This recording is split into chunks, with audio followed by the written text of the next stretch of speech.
Florida is being sued for allowing pregnant women to use accessible parking spaces, and the number of people with disabilities in the workforce is historically high. This and more on this episode of the Disability News Report.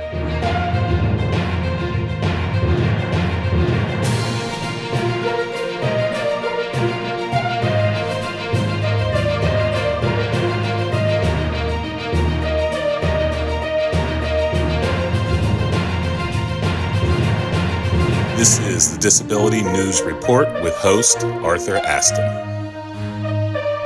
A new Florida state law allows pregnant women to use accessible parking spaces that are typically reserved for those with disabilities. This law, called the Expectant Mother Permit, costs $15 and allows women who are expectant mothers to use a disabled parking placard for up to 1 year. The expectant mother must have a note from their doctor in order to obtain the permit. Florida State Representative Fiona McFarland included this permit as part of a transportation bill that was passed back in March of 2025. The idea came to her when she was 9 months pregnant and had to walk through a parking lot, and she noticed a lot of empty, accessible parking spots. She is quoted as saying, I feel strongly that pregnancy is not a disability. I just want to be able to park up front.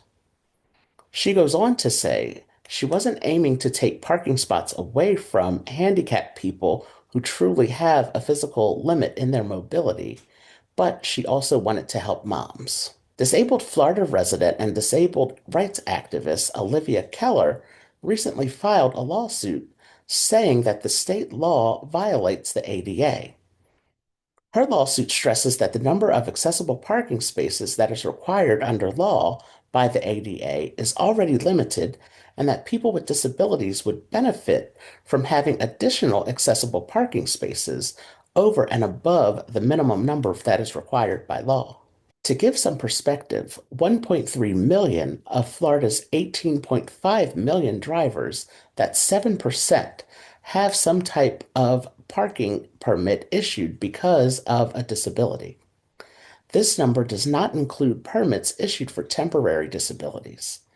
Meanwhile, the number of parking spaces required to be reserved for disabled permits generally ranges from only 2 to 4% of parking spaces. Ms. Keller says that the lawmakers should aim to add additional spots specifically for expectant mothers while not taking away accessible parking spots from those with disabilities. This is an important topic to discuss because we must also acknowledge that there are times when pregnancy can cause disability, and these disabilities can be invisible. Also, it is important to note that disabled women can be pregnant. So there are some specific nuances that must be taken into consideration when talking about a topic like this. We hope to report at a later date that there has been some good compromise that was reached in this matter, and we will be sure to share any information that we hear about this story in future episodes of the Disability News Report. Our next story is workforce participation by those with disabilities is historically high. Research has shown that the number of people with disabilities in the workforce has grown over 30% since the COVID-19 pandemic began in 2020.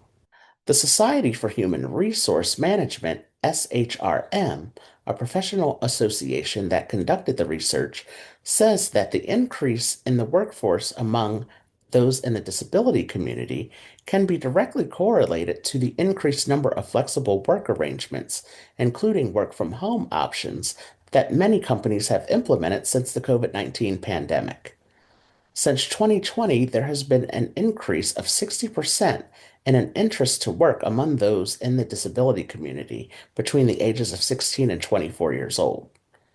While these numbers show a positive change in the number of people with disabilities who are employed or who have expressed an interest in working, the study also notes that the disabled community still only represents 4.8 of the total workforce, and that people with disabilities are still largely employed in positions that are considered lower skilled jobs like maintenance and grounds cleaning.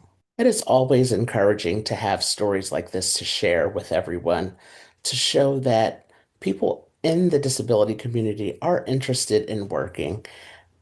Jobs are being more accommodating and more accessible to the needs of those in the disability community. This is something that we look forward to seeing a more positive trend that will continue for years to come.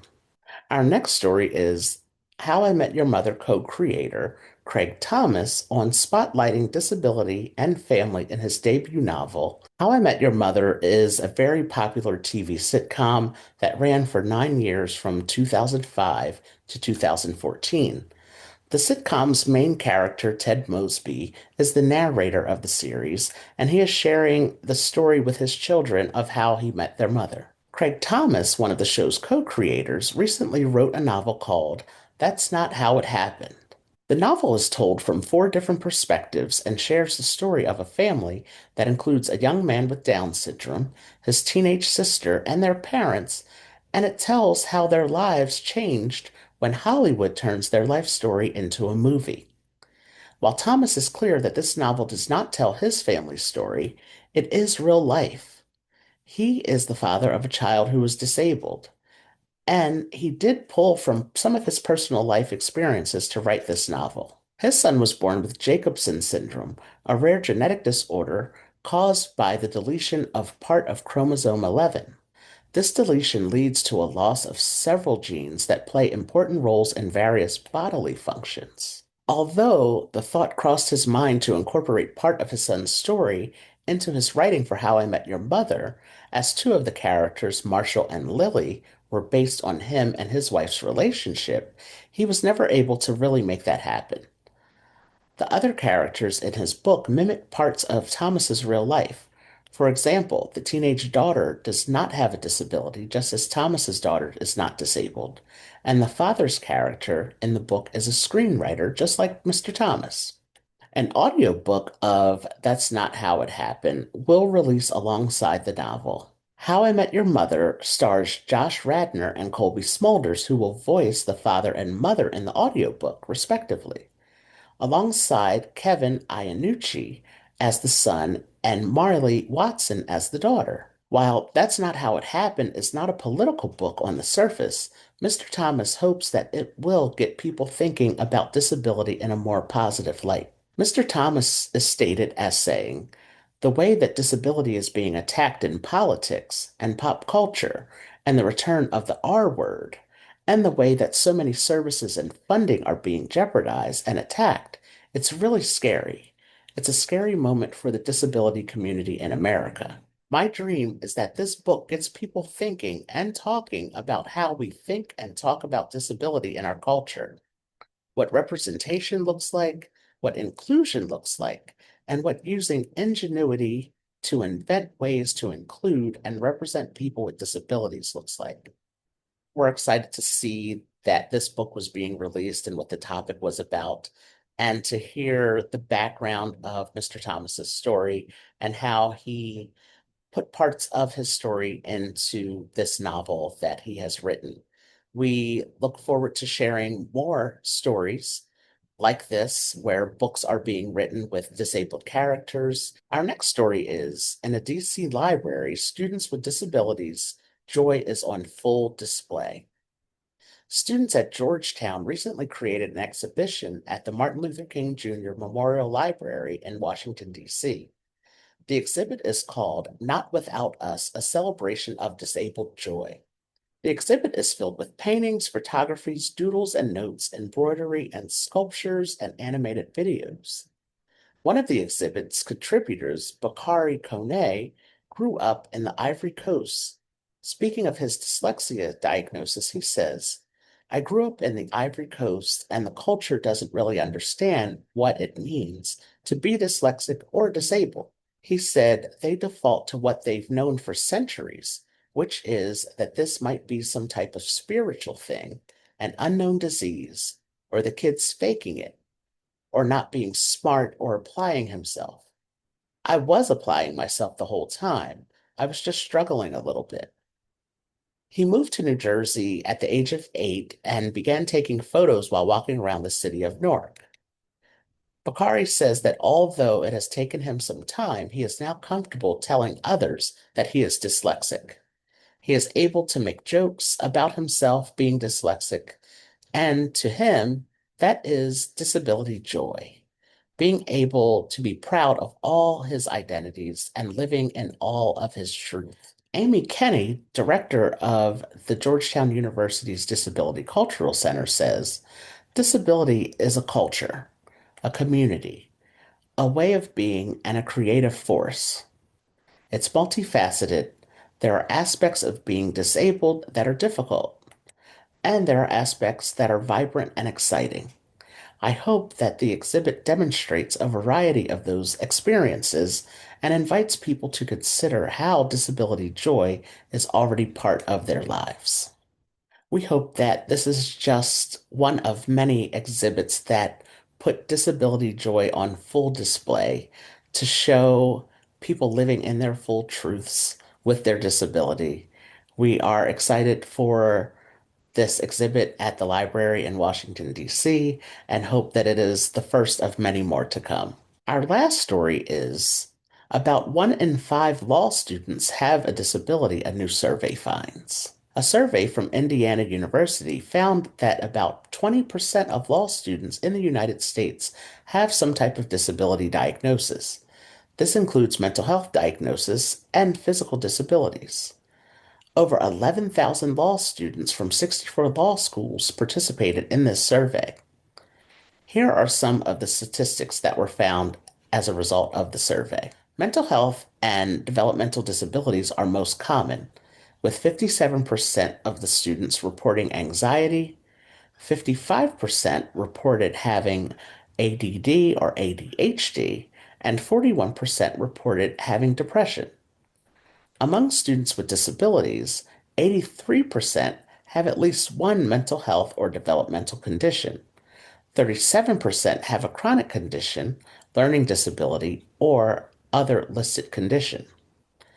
12% of the disabled students reported a physical disability, and 5% have a sensory disability, with many experiencing more than one type of condition. While 88% of all students say their law school emphasizes academic effort, only 62% of disabled students think that their school provides strong academic support versus 70% for the non-disabled students. 47% of disabled students reported robust job search assistance compared to 53% of non-disabled students.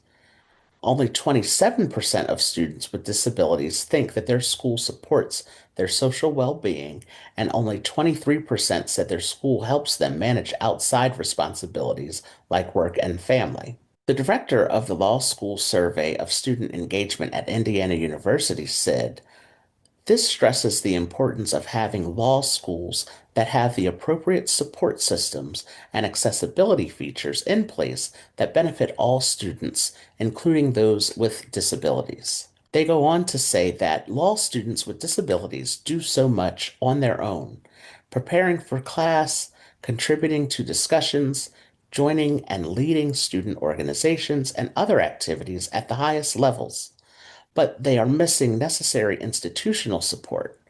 Law school should meet them at least halfway, providing them with the structural tools they need to thrive. Conducting surveys and gaining information like this is so valuable for the future of universities and law schools around the country and around the world. People with disabilities are actively looking to pursue careers in areas like law. But when they do attend school, they do need the proper supports in place to make sure that they are successful. Hopefully, surveys like this will continue to be created and more information can be gained, and we will start to see changes at law schools and universities around the country and around the world that reflect the results of this survey that show the disabled students in these academic environments are in need of the support in order for them to be successful. This has been the Disability News Report.